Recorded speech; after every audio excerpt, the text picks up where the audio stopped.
Recentemente eu fiz um artigo no Jus Brasil referente ao contrato de namoro. O que é o contrato de namoro? É um documento particular entre as partes que visa regulamentar uma relação breve ou que possa se tornar uma eventual união estável, certo? Ou colocando obrigações entre as partes e elencando eventuais direitos. Tudo bem? Esse contrato ficou muito conhecido, já é adotado em Portugal e em outros países da Europa. A discussão agora seria com relação à aplicabilidade desse tipo de contrato, desse documento no Brasil, certo? Esse documento ele tem ganhado cada vez mais força. Existem tribunais que têm adotado a sua validade e existem tribunais que têm negado a sua validade. Então, se tem essa divergência ainda, o que podemos aplicar? O que o tribunal diz, falando que não ou que sim.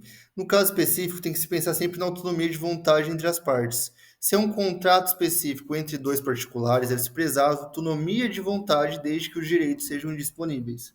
Nesse caso, é possível sim fazer um contrato de namoro e esse contrato ser considerado válido, desde que preenchidos os requisitos do negócio jurídico, elencado no artigo 104 e seguintes do Código Civil.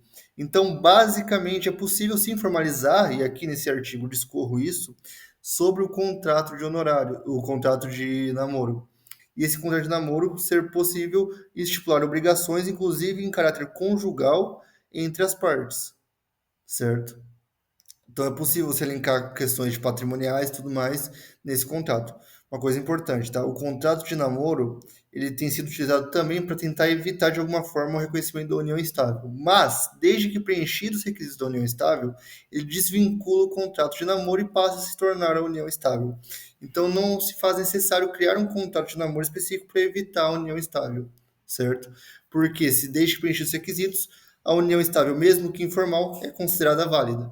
Então, o contrato de namoro ele serve muito mais para estipular direitos e obrigações advindos de uma relação entre um casal apaixonado que está começando uma relação de namoro, certo? Ele não é obrigatório, por óbvio, é mais uma questão de autonomia de vontade entre as partes, então ele pode ser feito, certo? E é uma coisa a mais, ele não é, como eu falo, quando eu falo que não é obrigatório, ele não é necessário para que as partes tenham um relacionamento, mas é interessante que se faça se você quiser estipular direitos e obrigações à vida num sentido jurídico, certo? Nesse artigo, então, que eu vou deixar aqui no link, eu expresso mais sobre o contrato de namoro e também, né, no próprio Jus Brasil eu coloco o modelo de contrato de namoro caso alguém tenha interesse. Fico à disposição em caso de eventual dúvida.